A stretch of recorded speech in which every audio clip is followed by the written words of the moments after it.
আজি মানে প্ৰজন্মৰ মাজত যে দেখিবলৈ পোৱা যায় যে তেওঁলোকে বিয়াৰ পিছত বেছি দিন জীৱনটো নকটায়, খুব সোনকালে ইজনে সিজনক প্ৰতি সেই সহ্যভাৱটো, সেই সহানুভূতিশীলতাখিনি নাই আৰু সোনকালে আঁতৰি হ'বলৈ বিচাৰে। ইয়াৰ ক্ষেত্ৰত আমি কি কৰিব পাৰোঁ? এতিয়া এইটো এটা বহুত ডাঙৰ কথা।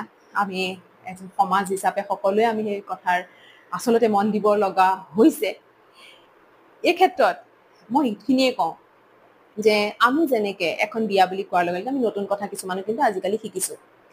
চাবচোন, আমাৰ বিয়া বুলি ক'লে যিখিনি আমাৰ খৰচ হয়, যিখিনি আমাৰ নৰ্মেল যিখিনি আমি খৰচখিনি কৰিছিলোঁ আগতে, এতিয়া আমি কিছুমান এডিশ্যন কৰিছোঁ, নহয়নে বাৰু? যে ডিজাইনাৰৰ কাপোৰ, মেকআপ আৰ্টিষ্ট, ফটোগ্ৰাফী, ডেক'ৰেশ্যন, হয়, মই এইখিনিৰ এগেইনষ্ট কেতিয়াও নহয়, নিশ্চয় আমি কৰিম। কিন্তু মই ভাবোঁ ইয়াৰ লগত আন এটা বাজেট হোৱাটো প্ৰয়োজন। সেই বাজেটটো হৈছে লাৰ্ণিঙৰ বাজেট। যিহেতু আমাৰ শিক্ষা জগতে আমি যিমান ইনষ্টিটিউচনেল শিক্ষা আমি ল'লোঁ, সেইখিনিয়ে কেৱল আমাক জীৱিকাৰ কাৰণে তৈয়াৰ কৰে, জীৱনৰ কাৰণে নহয়। এতিয়া যেতিয়া এখন আমি নতুন গাড়ী কিনি আনো আৰু শিকোঁ, প্ৰথমবাৰৰ কাৰণে গাড়ীখন শিকিবৰ কাৰণে হয়তো আমি ড্ৰাইভিং স্কুলত আমি জইন কৰোঁ আৰু নহবা কোনোবা এজন জনা মানুহৰ ওচৰত আমি শিকোঁ, হয়নে নহয় বাৰু?